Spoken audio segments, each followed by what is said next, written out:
اللهم صل على محمد صل عليه وسلم يا رسول الله. അങ്ങയെ കല്ലെറിഞ്ഞുകൊണ്ട് അങ്ങയുടെ 63 വയസ്സിൽ ഏറ്റവും പ്രയാസപ്പെട്ട ആ ഭൂമിയിലാണ് ഞങ്ങൾ വന്നിട്ടുള്ളത്. റബ്ബേ അല്ലാഹുവേ, ഞങ്ങളെ റസൂലുള്ളാഹിക്ക് ഉയർന്ന ദർജ നീ കൊടുക്കണേ അല്ലാ. സ്വർഗത്തിൽ ഉയർന്ന പദവി കൊടുത്തുകൊണ്ട് ആനന്ദിക്കാനുള്ള തൗഫീഖ് റബ്ബേ നീ കൊടുക്കണേ അല്ലാ. നിന്റെ ഹബീബിന്റെ പ്രയാസത്തിൽ വന്നുകൊണ്ട് ഞങ്ങളെ മനസ്സുകൊണ്ടൊരു പ്രതിജ്ഞ ചെയ്യുന്നു അല്ലാ. എന്ത് മുസീബത്തും ആഫത്തും വന്നാൽ എന്റെ ഹബീബ് ഇവിടെ ക്ഷമിച്ചെങ്കിൽ ഞാനും ക്ഷമിച്ചുകൊണ്ട് 5 വക്ത് നിസ്കരിച്ച് റബ്ബിനെ പേടിച്ച് നടക്കുമെന്നുള്ളൊരു ബോധം വരട്ടെ. അല്ലാഹു തൗഫീഖ് നൽകട്ടെ. യാ റസൂലല്ലാഹ്, നബിയേ അങ്ങേക്ക് സലാം, അങ്ങേക്ക് സലാം, അങ്ങേക്ക് സലാം. യാ റസൂലല്ലാഹ്, അങ്ങയുടെ ശഫാഅത്തിൽ ഞങ്ങളെ ഉൾപ്പെടുത്തണേ അല്ലാഹ്.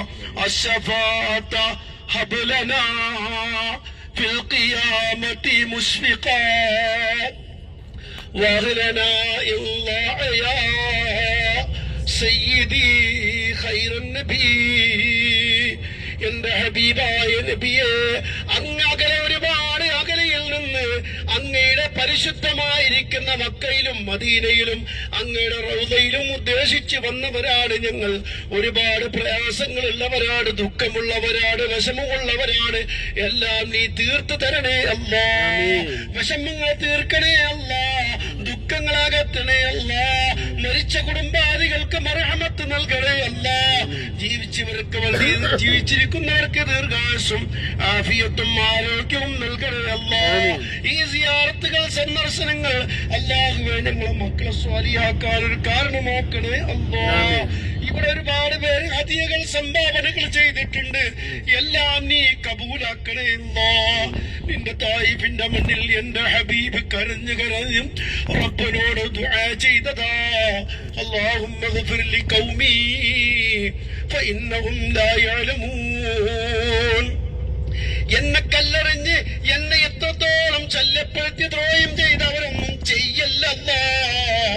കാരണം അവര് മുസ്ലിമായിട്ടില്ലെങ്കിലും അവരെ മുതുകിലൂടെ ഇസ്ലാമിനെ ഞാൻ കാണുന്നുണ്ട്.